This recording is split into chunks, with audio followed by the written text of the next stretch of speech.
Hey, third grade, I hope you're all doing really well. I hope you had a great day today, or that you will have a good day depending on when you're watching this video.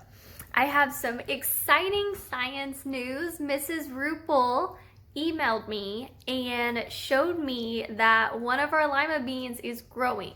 Now, if you remember, we tried to plant our lima beans and most of them didn't work out, but one was saved, and we have no idea whose lima bean it was, but that one lima bean is still growing. It's still standing strong, and she took it home to give it some extra love. So I will show you a picture in just a minute. In other news, back to grammar, we are looking at lesson 62, pronouns and antecedents. And we have covered pronouns, we have covered antecedents, but right now we are working with them together. So you should have already gone over your vocabulary and your lesson. You should have already reviewed antecedents, and we just did pronouns. So you should have a pretty good idea of that in your mind. So I am going to show you the picture of the lima bean really quick, and then we will get started with our example sentences.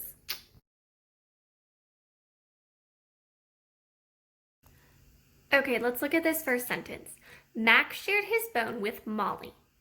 So my pronoun in this sentence is his. So I have to figure out who his is talking about. And in this case, his is talking about Max. So the antecedent is Max. His is the pronoun.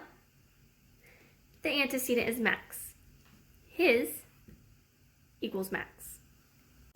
Okay, let's look at this example. Henry Miller wants to eat a piece of candy, but he needs to finish dinner first.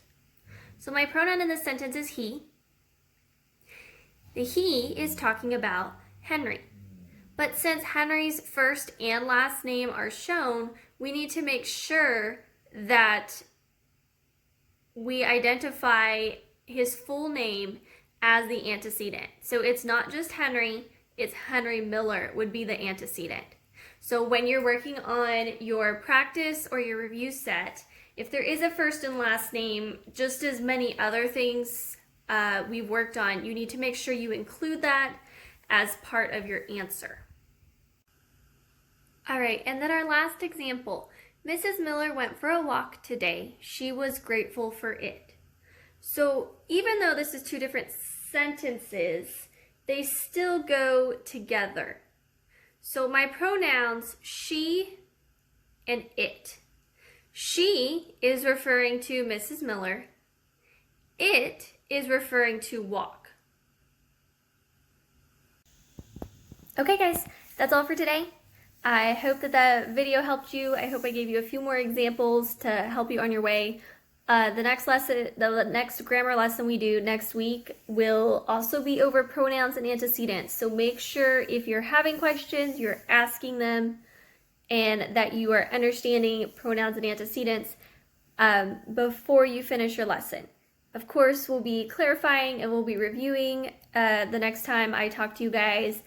But if you have any questions about this, it's very important that you ask. That way you're not behind for next time. Okay? Have a great day.